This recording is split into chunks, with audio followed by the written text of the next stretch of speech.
Donc, autour de la table, Denis Ferrand. Salut Denis. Bonjour. Le roi du PowerPoint. Et dis donc, si tes PowerPoint avaient été payés au même prix que ceux de McKinsey... Mais écoute, on ferait l'émission dans un grand hôtel. Et je t'inviterai très volontiers. On ferait l'émission sur le yacht d'Abramovich. Ah ouais, dis donc. Bon, donc Denis Ferrand, directeur général de Rexecode. Hélène Baudchon, bonjour. Bonjour. Hélène, économiste, OCDE, BNP Paribas. Jérôme Matisse, salut Jérôme. Salut Stéphane. Prof d'éco à Dauphine, spécialisé dans la finance d'ailleurs, hein, Jérôme. Dont alors on va dire un mot spécifiquement d'ailleurs sur cette histoire de rouble. Là, je voulais avoir ton avis parce que tout ça n'est pas très clair dans mon esprit. Le chiffre, je l'ai. Tiens, d'ailleurs, c'est un chiffre que j'ai eu il y a à peu près. Tiens, on va juste dire un mot de ça, comme ça, ce sera réglé. C'est Nicolas Goldberg, l'analyste de Columbus Consulting, là, qui l'a envoyé ce matin. Je ne sais pas si vous le connaissiez, moi je ne le connaissais pas. Donc depuis le début de l'offensive, nous avons, Union européenne, payé à la Russie pour 9,8 milliards d'euros de gaz, 9,2 milliards d'euros de pétrole et 0,7 milliards, donc 700 millions de charbon. Ça fait 20 milliards, quoi. Voilà. 20 milliards directement payés à la Russie par l'Union européenne depuis le début de l'offensive. Ouais. Denis, tu faisais le parallèle avec... Oui, il y a un plan d'aide qui a été octroyé par l'Union européenne à destination de l'Ukraine. Dès les premiers jours du conflit, ce plan se montait à 1 milliard d'euros. Mais c'est l'aide, ce n'est pas la même chose qu'un flux commercial, bien entendu. Et ce flux commercial, il va dans une entreprise, Gazprom, il va chez Augustin Landier, David Tesmar, le prix de nos valeurs. À peu près, oui. Intéressant, oui, intéressant. Donc, elle a fait pchit, cette histoire de rouble, puisque d'après ce qu'on a compris, les Russes finalement remettent au mois de mai peut-être, ou au mois de juin l'idée. Dans tous les cas, il y a un bras de fer qui s'engage. C'est-à-dire que la Russie dit vous nous payez en rouble ou on ne vous livre pas, et les Européens disent on vous paye selon la devise qu'on utilise d'habitude, sinon la transaction n'a pas lieu. Donc pour l'instant, c'est un bras de fer qui s'engage. Alors, non, faut porter dans l'agenda, mais les Russes ils reculent dans l'agenda. C'est un peu compliqué de mettre au point le. Ils reculent pour l'instant dans l'agenda. Ils n'ont pas dit. Mais quelle importance ça a dans la mesure. C'est un super coup stratégique, je trouve, de la part de la Russie. Bon, de toute façon, l'Europe, soit elle ne cède pas, auquel cas elle fait plier les Russes sur cette question, soit elle cède, mais il y aura. Mesures de rétorsion par ailleurs. J'envoie mes euros, je suis l'Allemagne. Ouais. J'envoie mes euros à Gazprom Bank, qui est pas sous le régime des sanctions. On te demande d'ouvrir deux comptes, un en euros et un autre en roubles. Et ensuite, c'est toi, client de Gazprom, qui aura un compte en euros et en roubles. Tu envoies tes euros sur le compte et ensuite Gazprom les convertit en roubles. Bon, c'est toi qui payes les frais de. Enfin voilà, donc c'est une manière de soutenir l'euro. Tu payes les commissions de change, c'est ridicule. Les commissions de change, on s'en moque. Mais c'est une manière de soutenir le cours du rouble. Mais qu'est-ce que ça change par rapport à Gazprom, qui aurait converti lui-même les euros que moi je lui paye en tant qu'État allemand? Ouais, c'est une bonne question. Je sais pas. Je comprends pas cette histoire. Si j'ai bien retenu une des premières mesures entre guillemets de rétorsion de la Russie, c'était de demander aux entreprises russes, ou en tout cas qui récupèrent des devises, de les convertir à 80% en roubles. Donc déjà, il y avait un peu cette idée que tout ce qui arrive en Russie de devises étrangères, ça doit être transformé en roubles. Donc moi, je voyais, en fait, on voit essentiellement une mesure politique, voire symbolique, c'est ce qu'a dit qui engage un bras de fer, comme vous venez de le dire. Ça ne veut pas dire qu'elle n'est pas importante, hein, ça ne veut pas dire qu'elle n'est pas importante. Là-dessus, il y a des enjeux, mais on est clairement dans un bras de fer géopolitique. C'est ça. Et voilà, vous en avez bien posé les termes. Vas-y, Denis. L'État russe, il continue de payer ses fonctionnaires en roubles. Ouais. Et donc, quand il a des rentrées de devises qu'il va lui-même convertir, on sait qu'à peu près la moitié des recettes de l'État russe vient de la vente des hydrocarbures. Hein. C'est ça qui approvisionne le budget de l'État. Il va payer ses fonctionnaires en roubles, donc il a quand même plutôt tout intérêt à avoir des devises fortes qui rentrent pour pouvoir continuer à payer, même si évidemment le rouble se déprécie à la vitesse de l'inflation qui intervient dans le pays. Le rouble, alors on a montré le graphe hier, la remontée du rouble, elle est assez spectaculaire quand même depuis qu'il a dit ça. Hein. Donc c'est-à-dire qu'effectivement, il y a là un sujet qui... Je suis assez d'accord avec Hélène, c'est plus du domaine du psychologique quasiment, une sorte d'humiliation supplémentaire en fait. Et en plus sur le rouble c'est bizarre parce que de ce que j'ai compris, censément ça ne devrait pas avoir en fait d'effet sur le rouble parce que ce qui rentre, ce qui sort, quelque part c'est ce qui était déjà à l'œuvre ou acté. Donc on est dans l'effet psychologique et le marché d'échange il ne réagit pas toujours de manière totalement va dire, rationnelle et uniquement sur la base des fondamentaux, avec sans doute un offre, demande, contrôle etc. très étroit possible de ce marché d'échange, dans la mesure où j'imagine que en ce moment les conversions sont réduites, enfin en tout cas la profondeur de ce marché, voilà, je cherchais le mot. La volumétrie qui est traitée est très faible. Donc des signaux qui sont envoyés de ce type-là, en fait, font déplacer les masses, les chiffres très rapidement. Madame l'économiste OCDE, alors la chef économiste de l'OCDE, Laurence Boone, dit on sous-estime l'impact de la guerre. Est-ce que vous jugez vous aussi qu'on sous-estime l'impact de la guerre ? En gros, c'est vrai que mais les chefs d'entreprise sont toujours les derniers au courant quand même, hein, mais quand on demande à droite à gauche comment ça se passe, à part ceux qui sont évidemment, mais c'est assez réduit, à part ceux qui importent de l'huile de tournesol, quoi, on va dire comme ça, ceux qui sont directement concernés, les gens ne voient pas vraiment d'impact. Alors, je vais d'abord faire une réponse d'économiste. À mon avis, Denis me rejoindra. On ne sait pas bien l'évaluer, l'impact de cette guerre, encore à ce stade. Donc, il y a énormément d'incertitudes. Après, j'aurais tendance à être d'accord avec Madame Boone sur du fait de la difficulté de l'estimation de cet impact, du fait quand même de l'ampleur du choc sur les prix du pétrole en particulier, mais auxquels s'ajoutent des hausses de prix sur gaz, électricité, plein d'autres matières premières. Ça intervient sur déjà un environnement inflationniste avec des difficultés d'approvisionnement. Donc, en même temps, ça intervient dans une situation conjoncturelle, si on regarde que la zone euro et la France en particulier, qui était plutôt en bonne forme, en tout cas en phase de post-rebond, rebond post-Covid. Ouais. Donc on s'attendait à des rythmes de croissance encore très soutenus cette année. Voilà, donc, mais il y a quand même un choc qui est important, qu'il est difficile d'estimer. Moi, ce que j'ai le plus de mal à estimer, c'est les effets, on va dire, de propagation du choc sur l'ensemble des chaînes de valeur, où ça pourrait bloquer. Parce que le Covid nous a montré que ça pouvait bloquer à des endroits auxquels on ne s'attendait pas forcément. Donc c'est assez étrange. Ça intervient dans un contexte économique qui est à la fois fort et qui était déjà fragilisé par une hausse de l'inflation et des difficultés d'approvisionnement. Après, il y a des facteurs de soutien aussi, toutes les mesures de soutien budgétaire pour répondre précisément à ce nouveau choc. Donc la dynamique conjoncturelle que j'évoquais avant, les besoins d'investissement qui préexistaient. Alors c'est vrai qu'il peut y avoir de l'attentisme, donc ça c'est pas bon pour l'investissement, mais les nouveaux besoins aussi d'investissement qui, on va dire, qu'on découvre ou qui vont être générés par cette guerre. Et toujours le même fameux matelas de l'épargne forcée qui a été accumulé et dans lequel, au moins en partie, les ménages qui le peuvent pourraient puiser. Donc ça peut être un élément amortisseur.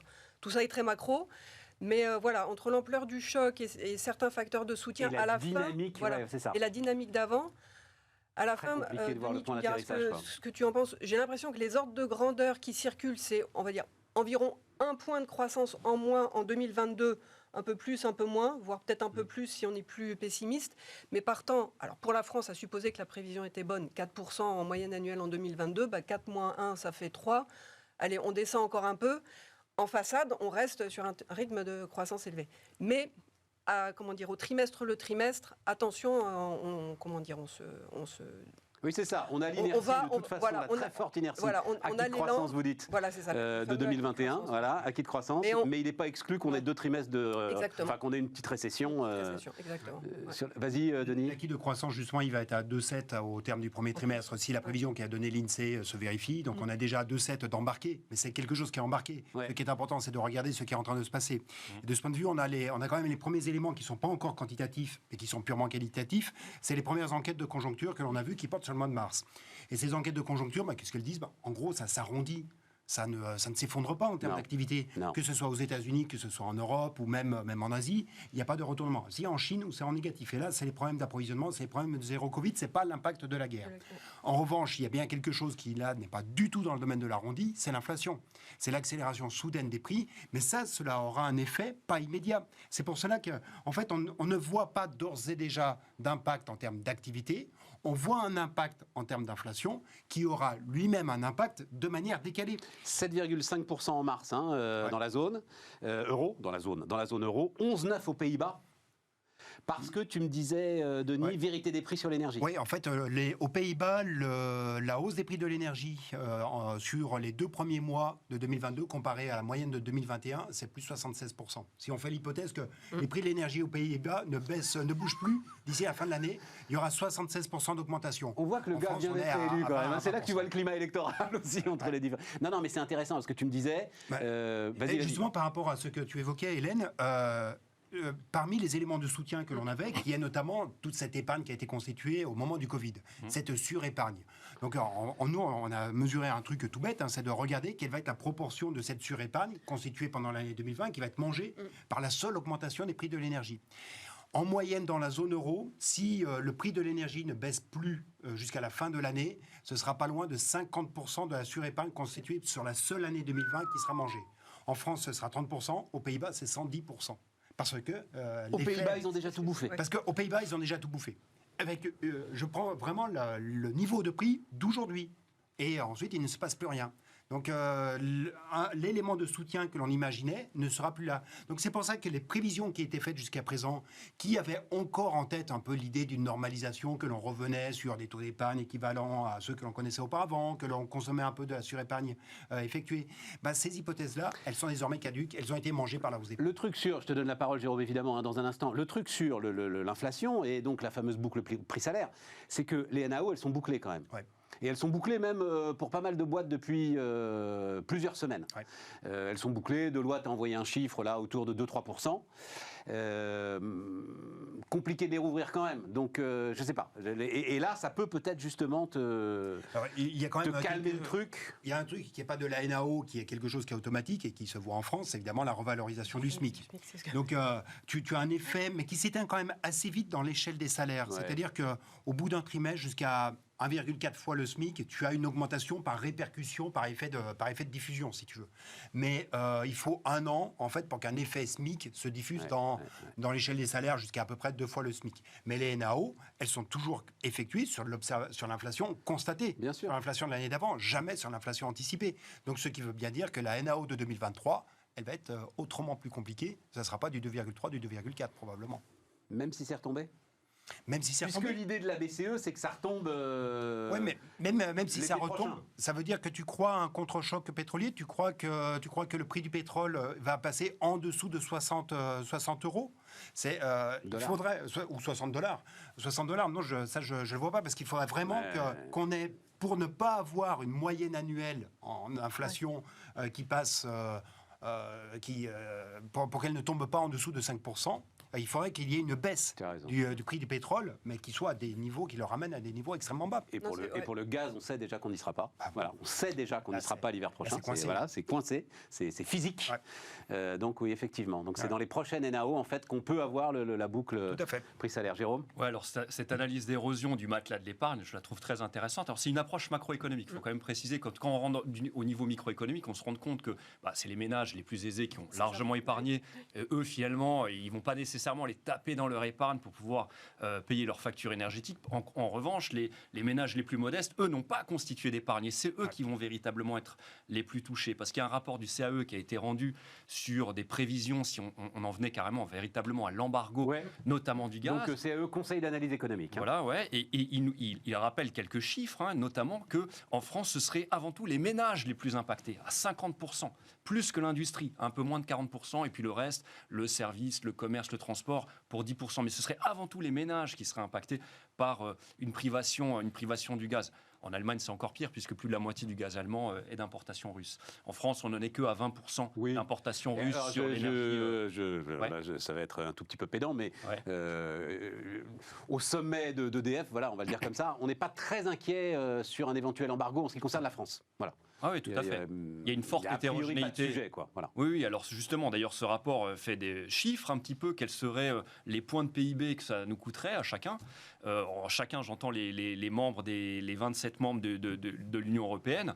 La France, ça irait, on serait de toute façon à peu près en dessous de 1%. Ouais, ils disent 0,3. Voilà, donc ils disent, c'est là où on voit le travail de prévisionniste qui est tout à fait délicat. Si on fait une simple règle de 3, ce serait moins 3%.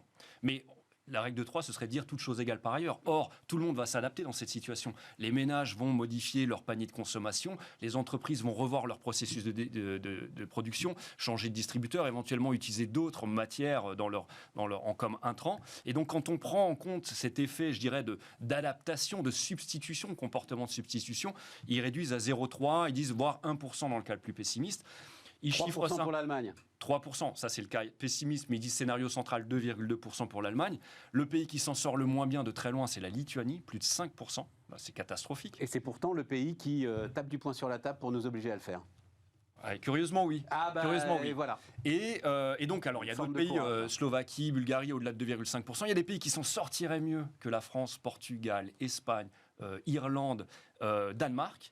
Et la conclusion du rapport, je la trouve tout à fait intéressante. Ils disent finalement un embargo, c'est très violent. C'est-à-dire que du jour au lendemain, on s'interdit d'importer 100% de cette énergie russe, qu'elle prenne la forme de... Alors le pétrole, le charbon, on peut le substituer en s'approvisionnant ailleurs, mais le gaz, on ne peut pas. En gros, on pourrait remplacer 10 à 15% au niveau de l'Europe. Mais donc tu dis, le gaz, c'est très violent, et donc ils disent il faut mettre des taxes à l'importation. Des taxes à l'importation. C'est absurde. Non mais alors attends. Tu rends encore plus cher ce qui est déjà hors de prix. Justement. Ah oui, là, tu as une privation en termes de quantité, et l'idée, ce serait d'implémenter, c'est ce qu'ils suggèrent, 40% de taxes. Ils disent que ça réduirait quand même l'exportation russe de 80%. Donc finalement, on continuerait plutôt de consommer 0%, on consommerait 20%.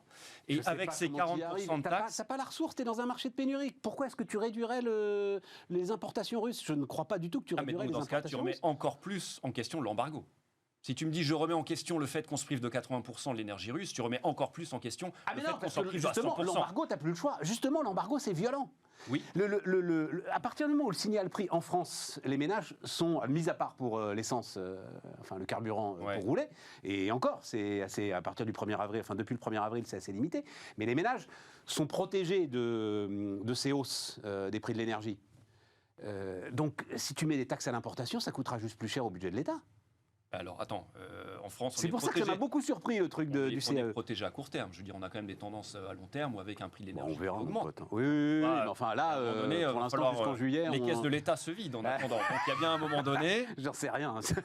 Si, les caisses de l'État se vident. Voilà, ça coûte très cher aux finances publiques. Donc, il y a un moment donné, de toute façon, si tu regardes la tendance des prix de l'énergie en France, il a augmenté, même si c'est fortement régulé. Effectivement, ils disent mettre des taxes à l'importation plutôt que... Voilà, ça permettrait énormément de limiter la casse. Alors, ils pensent 2 fois moins de casse en France économique, mais surtout pour les pays les plus touchés, ça diviserait par 3 ou 4, et ils pensent que tous les membres de la zone euro, excepté la Lituanie, seraient en dessous de 1% de perte de PIB. Et la Lituanie, il sera autour de 1,2. Bon, ça reste des prévisions, c'est un exercice délicat. Non, puis je trouve ça bizarre, moi, cette histoire, mettre des taxes. À un moment, tu as le courage ou pas le courage de le faire, j'en sais rien, d'ailleurs, j'ai pas d'avis là-dessus, mais... ça fait des recettes fiscales pour l'Union européenne, alors après, il y a un choix politique. C'est pas le sujet, quoi, Jérôme, tu vois le truc. Non, il y a un sujet politique. C'est pas toi. Il y a un sujet politique. C'est juste le truc de dire, c'est un peu comme... Oui, c'est un moment, tu réponds à un défi, quoi, point, et tu vas pas te mettre à calculer, à faire des comptes d'apothicaire quand tu vois ce que tu vois en Ukraine. Enfin, politiquement, moralement, éthiquement, je ne sais pas comment tu peux faire un truc. Le résultat, il est super rassurant, mais il m'étonne quand même par sa faible ampleur. Donc j'entends bien qu'il compte et ils analysent un super important effet de substitution, mais il y a 2 éléments que j'ai pas vus dans le papier, donc qui me posent question, mais c'est une question tout à fait, on va dire, naïve. La question des délais, parce que la substitution, ok, mais en l'espace de combien de mois, quand même, on arrive à substituer ou au moins à diversifier les différentes sources d'approvisionnement. Je l'ai pas vu dans le papier. Et à mon sens, ça va prendre quand même un certain temps, et donc un choc en fait plus important s'il y a un embargo. Et l'effet prix, en fait, j'ai l'impression qu'il ne quantifie, je vais me répéter, mais qu'il ne quantifie qu'un effet quantité. Hop, il n'y a plus de, on va dire, il y a plus de quantité, il n'y a plus de pétrole, il n'y a plus de gaz, il n'y a plus de charbon. Mais quid de l'effet prix? Parce que j'arrive pas à raccorder la modestie de l'impact. Là, pour la France, donc moins 0,3 sur le revenu national. En moins. Je parlais tout à l'heure d'un effet du choc pétrolier, et le seul effet du choc pétrolier, genre plus $50 entre janvier 2021 et aujourd'hui, avec les estimations habituelles, donc plus $10 de hausse, environ moins 0,2, moins 0,3 points de croissance en moins à l'horizon d'1 an, et de 2 ans, c'est à peu près pareil. Si je fais x5, j'arrive au moins à 1 point de croissance en moins. Donc je ne sais pas comment réconcilier. Il y a une constitution de stock d'abord, c'est-à-dire que quand Bon, mais en je voudrais prévision... pas qu'on passe une plombe sur le rapport du CAE. Ce qu'il y a, c'est qu'il est quand même super intéressant et très rassurant. Il donne le sentiment qu'on peut absorber, que c'est gérable. Donc c'est une piste quand même très intéressante. Il n'y a que 13% de nos imports en pétrole qui sont d'origine russe. Voilà, donc si du jour au lendemain... Oui, mais tu as une montée générale du prix du pétrole. Ailleurs. C'est-à-dire, si tu dis on l'a déjà observé. Oui, mais là, tu l'envoies à $200 le baril. Ah, potentiellement, oui. Mais donc l'effet donc ça, sur Moi, la je ne suis pas un liquidité, spécialiste du prix de il- l'énergie. Je ne sais pas si on l'envoie à 150 ou à $200, j'en sais rien. Tu l'envoies bien haut, quoi, en tout cas. On l'envoie bien haut. Et est-ce que ça, c'est une modélisé part par le de la- CAE L'effet d'un baril à $200 l'effet prix sur l'économie à $200, française. personne ne le sait. Mais en tout cas, la hausse du pétrole qu'on a vue, c'est justement en prévision de tous les intermédiaires qui ont constitué des stocks en se disant demain, il sera beaucoup plus cher. Donc, on se rue sur le baril pour l'acheter tant qu'il est peu cher. C'est surtout ça. C'est pas dire que le simple fait d'avoir cette crise, déjà, ça fait exploser le prix du baril. Non, c'est en prévision d'une détérioration de la situation. Denis, un mot là-dessus? Et d'ailleurs, c'est pour ça que le baril rebaisse actuellement. Oui, mais le baril rebaisse parce que les stocks stratégiques américains sont en train d'être vidés. Ouais. C'est-à-dire que les Américains ont annoncé qu'ils les réduisent de, je crois, 1 million de barils le jour par mois, à peu près. Ça, ils sont diminués. Maintenant, ils disent qu'ils vont augmenter. C'est le quantitative easing du pétrole. Ouais, tout à fait. Et on est déjà à un niveau de stock. Quand on regarde les stocks exprimés en jours de consommation aux États-Unis, on est au plus bas. Donc ils vont continuer de les vider. Donc, Chez eux, en plus, le signal prix, il est très, très efficace. Ah oui, Comme il n'y a pas de marche bien. taxe, il est très, très efficace. Exactement, Ça, on le voit plein peu. Mais, alors, je lisais notamment un papier très intéressant parce qu'il y avait une question qui se posait, c'est pourquoi est-ce que les pétroles de schiste ne repartaient pas comme en 40, parce que normalement, ça redémarre comme des mobylettes, parce qu'en fait, ils ont un sujet de rentabilité. Eux aussi, ça y est, qui veulent aujourd'hui essayer de... Enfin, il y a eu de gros chocs pour les actionnaires dans ce secteur, qui veulent redonner un petit peu de force et de visibilité à leurs actionnaires, et que donc les gars sont assez prudents. Donc voilà. C'était en lien avec la politique climatique de Biden. Non, Biden leur a demandé. Non, mais c'est là. Il y a des exploitations en Alaska aussi, donc il y a forcément une fois un baril à $200, c'est sûr qu'on regarde plus sur les enjeux climatiques, on redémarre la production en Alaska. Mais il y a des barrières, voilà. Ça. En tout cas, s'il y a un endroit où il y a un espace de rentabilité qui se crée, c'est sur le gaz, parce que le gaz, les coûts d'exploitation, je crois que c'est $5 par million de BTU, et les Américains vont le vendre $35 à l'Europe. Oui, mais mon ami, là, on rentre dans une discussion très complexe. Là, tu es sur un problème d'emport. Après, c'est tout con, mais c'est un problème d'emport. C'est il te faut des méthaniers. On l'a dit 10 fois. Il n'y a pas de terminaux. Il faut décharger, et tu peux pas les décharger en Allemagne. C'est quand même le truc de dingue, ça. Tu peux pas. Donc voilà, il paraît qu'il y a une bataille maintenant pour des terminaux méthaniers flottants. Donc le gars qui avait la chance d'avoir un terminal méthanier flottant, lui, il est encore plus riche que McKinsey. Tu vois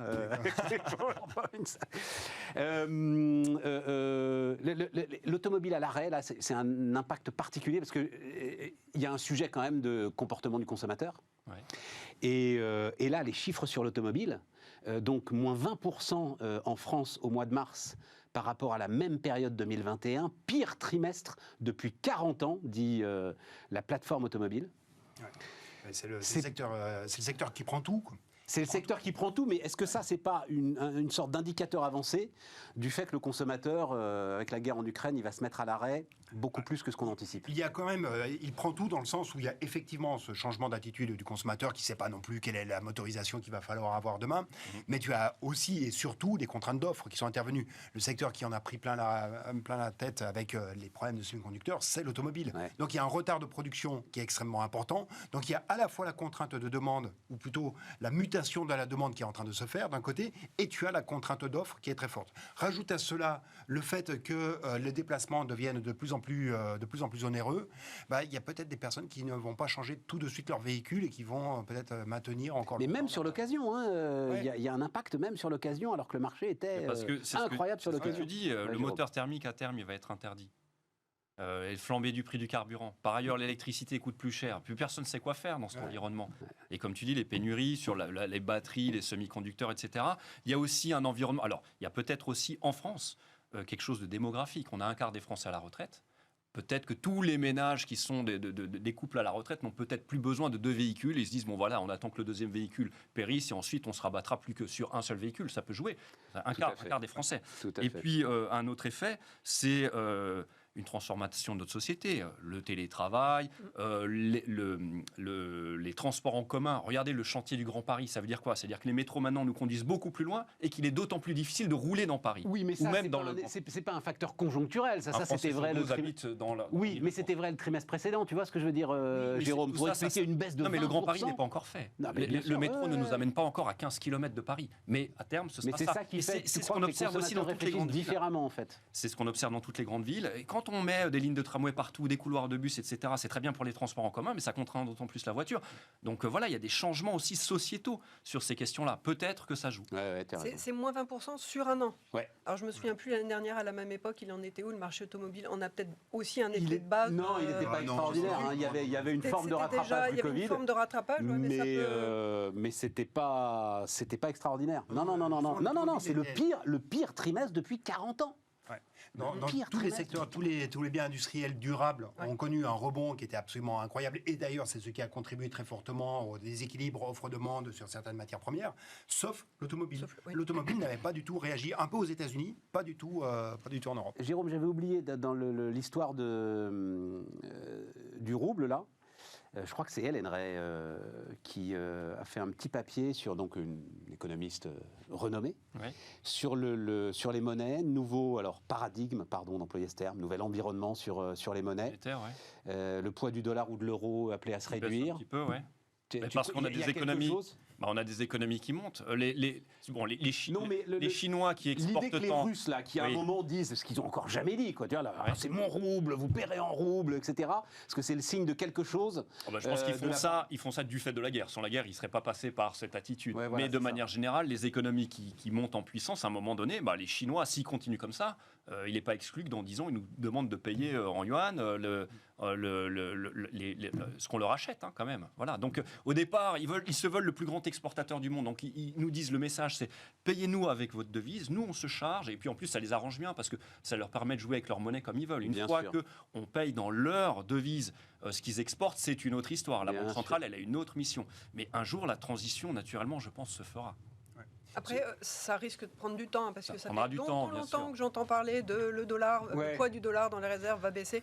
D'ailleurs, ça se produit. 60% des réserves des banques de l'euro aussi. Alors attends, je donne les chiffres. Ça, c'est les chiffres que donnait Hélène Ray. 60% des réserves des banques centrales en dollars, 20% en euros, 6% en yens, 5% en livres et 3% en renminbi. Il y a du chemin à parcourir quand même, me semble-t-il. Et moi, je verrais bien, ça me plairait bien, en fait, que l'euro voit son poids augmenter dans les réserves, parce que j'ai le sentiment que ça apporte quand même certains avantages d'avoir une devise importante. On voit bien, le dollar, il bénéficie. Oui, mais ça va pas nous arranger. On continue d'utiliser le dollar pour acheter les matières premières, essentiellement. Non, et puis ça va pas nous arranger, parce que ça voudrait dire que la Banque Centrale Européenne serre un tout petit peu le kiki en termes de facilité monétaire. Et a dépensé 40 milliards d'euros pour 6 mois de contrôle des prix de l'énergie, comme en plus Jérôme a raison et nous dit ça ne va pas s'arrêter. Je sais pas, moi j'ai l'impression que ça donne de la flexibilité, de la liberté. C'est notre monnaie, votre problème. Oui, si on pouvait renverser on aimerait ça veut dire qu'il faut la tenir. Les Européens aimeraient cela. On a la puissance, on a la taille et la puissance économique pour le faire. Je suis d'accord avec vous. C'est une utopie, c'est un idéal, mais voilà. Mais vu l'état de déficit... les Américains, ils sont... Ouais, mais ils ont les porte-avions, les Américains, en plus. Non, mais je ne plaisante pas. C'est un argument que je t'ai déjà entendu. Oui. Alors, notre ami, comment il s'appelle ? C'est Wilfried Galland qui dit ça assez régulièrement. Mais est-ce que ce n'est pas ce qu'on constate là ? Pour l'instant, si, clairement. Vas-y, Denis, un mot et puis on fait une pause. Ce qui compte, c'est pas tant le poids dans les réserves, c'est le poids dans les transactions, comme tu le disais. C'est ça qui fait véritablement la puissance de la monnaie. Et puis c'est aussi, surtout, la possibilité de s'endetter dans sa propre monnaie. C'est ça l'apanage du dollar en premier lieu. L'euro, il vient également. Il y a de plus en plus de volonté de s'internationaliser par cet intermédiaire, mais il ne faut pas tant se focaliser sur les réserves, me semble-t-il, qui constatent plus le passé qu'elles ne préfigurent ce qui est en train de se jouer. Et ces proportions ne citent pas l'or dans les réserves. C'est quoi les performances passées ne présagent pas des résultats futurs. Des résultats futurs, exactement. On marque une pause.